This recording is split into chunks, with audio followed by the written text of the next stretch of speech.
Welcome to Chalk Talk. I'm Dave. And I'm Josh. We're breaking down college sports, our favorite team, Stony Brook, how this affects the fans, and how it affects the business of sports. On this episode of Chalk Talk, we are going to talk about money in college sports. The power conferences are not the Power Five only because they are good at winning championships. They have massive media deals that bring enormous amounts of money to their schools, which gives them an edge on mid-majors. We're also going to talk about the media deals and money in multiple mid-major conferences as well.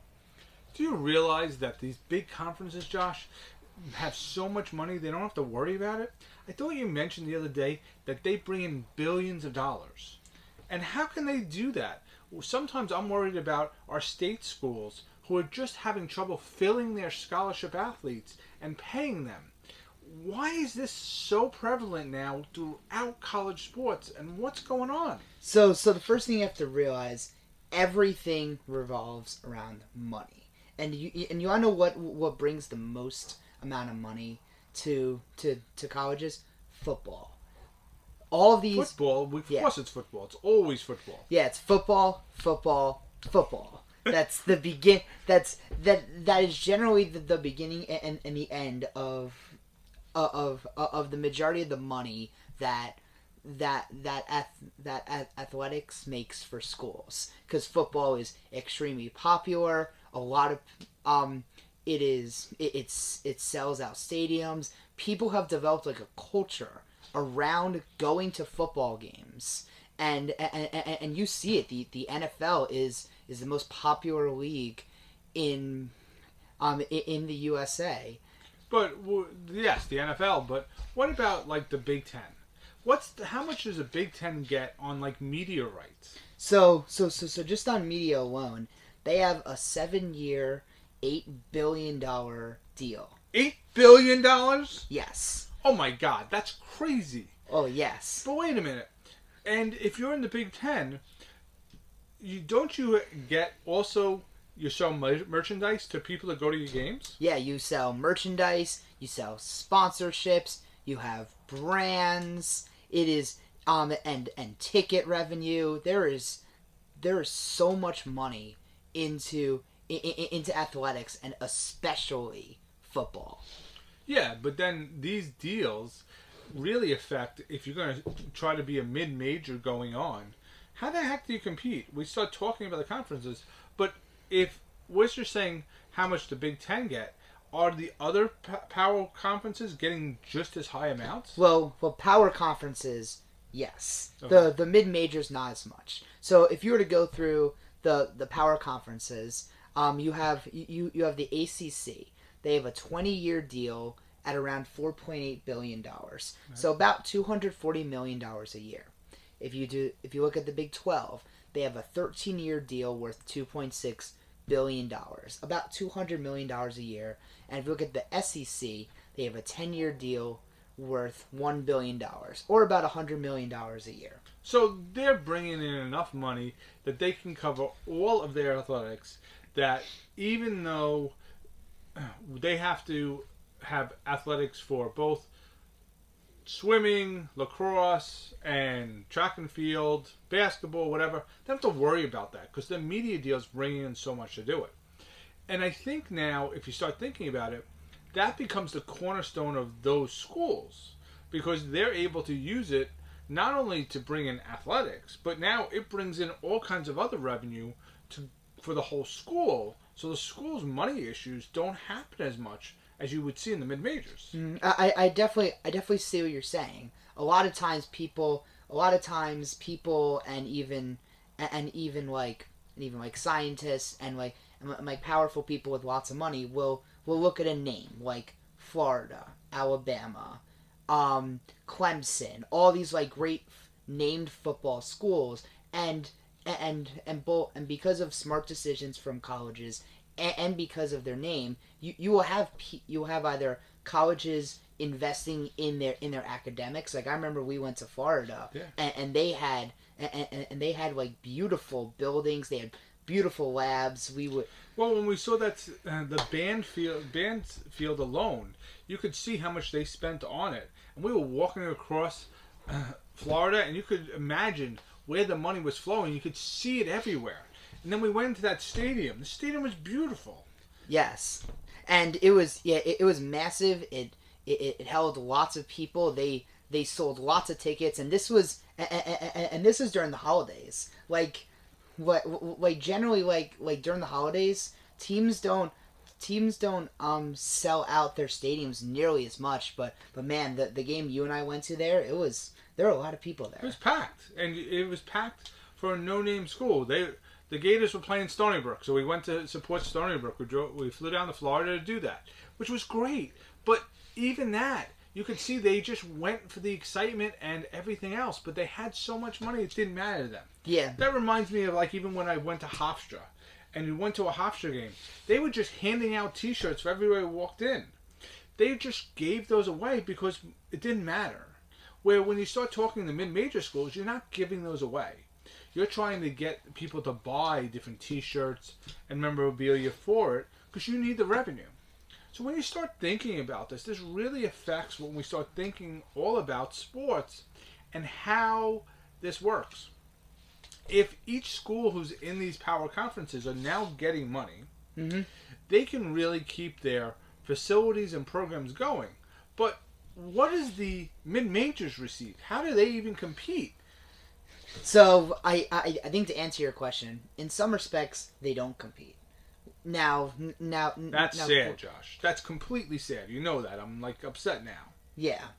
Now, granted, mid-major schools do play against power do play against power schools, and yes, they're the casual like upsets or sometimes when mid-majors make massive headlines. But the thing is, like, the mid-majors, they have much smaller budgets. Their facilities are not nearly as nice. They don't have as much money they can give to athletes. And sometimes their TV deals are either incredibly small compared to these power conferences, or they're almost non-existent.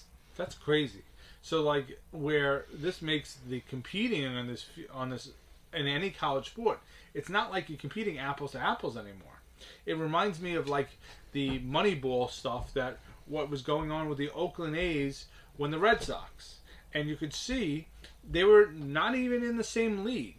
Sounds like the same thing's happening across college sports now. That's exactly right. All these power conferences can afford to get the absolute best players, to pay the best players, to pay the best coaches, to pay to get the best facilities. Whereas a lot of these mid-major colleges, they're just doing what they can to try to tread water, where the power conferences are just swimming laps. Now, do you think that it's good for mid-majors to continue to play in Division I, or do they do what like a Hartford did and just drop out and go back to Division III? I think it's never. I think Hartford has had some excruciating circumstances. They were divesting completely from athletics, so they had to drop to Division III, or else they were just kind of gonna be like near the bottom every single year with the almost no money that they would have vested into athletics, and would have been kicked out of the conference anyways.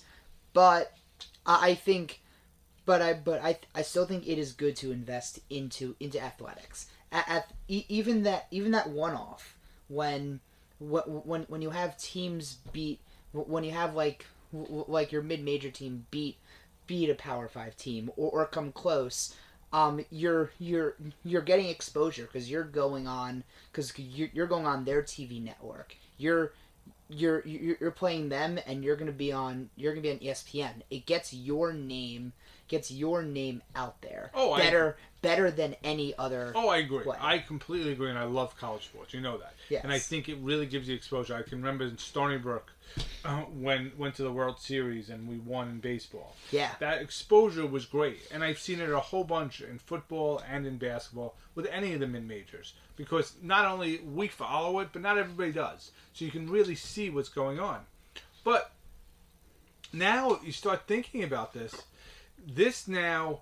You have the media deals, but now how does NIL money come in? Some of these schools really have tons of NIL money, and we recently talked about the NCAA contract, but NIL money is going to pay players. Yes. How are these Power 5 conferences and these schools going to worry about paying players? Or they have enough money that, you know what? I want to pay you, Josh, I'm going to pay you $1 million tomorrow. You okay? Sure, I'll take the $1 million. Thank you very much. You're welcome. There you go. I definitely think it's always going to be. I definitely think it's always a thought or a concern in people's heads when you're directly paying players, and also with NIL. Because look, everyone has a budget that they have to deal with. Even super rich teams in power conferences like Texas, like Alabama, they have budgets.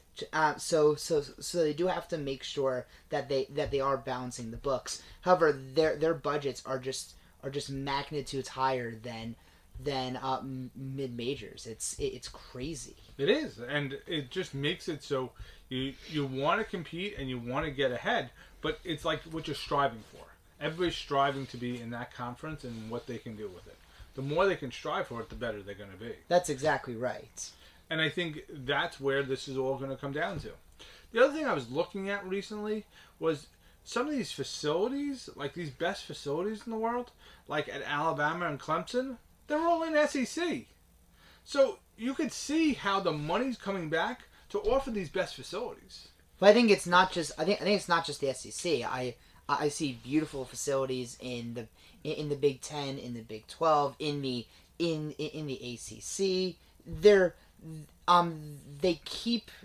They continue to invest money into facilities, not only because they're getting all this TV money, but they have tons and tons of donors, and those donors will give back to their schools, and they will invest in facilities, in equipment, in trainers, in nutrition, all the things that sometimes people take for granted.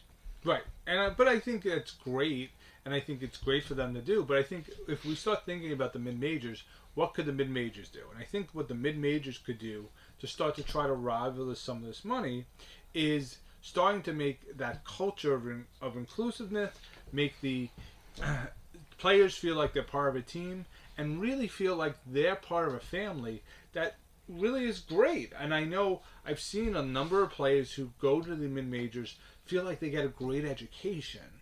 And that's something that really stands out, because then they can take it after they leave college sports. They can go out and get great jobs because they did that.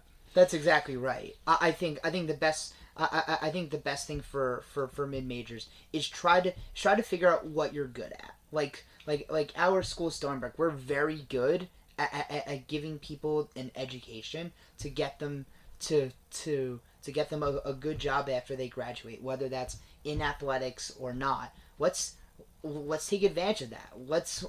Let's advertise that Stony Brook gives you an awesome education. Sure, the facilities are not up to the power of like SEC and Big Ten, but remember, you're not everyone is going to make it to the NFL.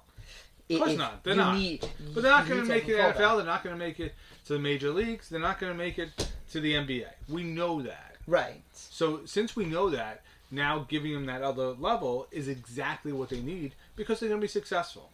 And then they're going to play top-notch basketball, top-notch football, top-notch lacrosse, top-notch baseball at the college level, and it will be fun for us to watch. Exactly. Which is why I like doing it. But we have to think about how we develop the players. That's exactly right. And we have to make sure, and also we have to make sure all these players come through, whether it's coming through these mid-majors for 1 year before going to the power schools, or staying for years and years and end. We need to make sure they are happy. We need to make sure we're giving them whatever we can, because you know what? We might have one or two people who make tons of money, and you know what? If they said, you know, when I was at Stony Brook or at this mid-major and I was happy and I thank them for everything they did, who knows? You might get a donation or two, which can very much help your facilities. At Stony Brook, we got a whole baseball field thanks to Joe Nathan, our most famous alum. Yeah, he did great, and I think that's what this is all about.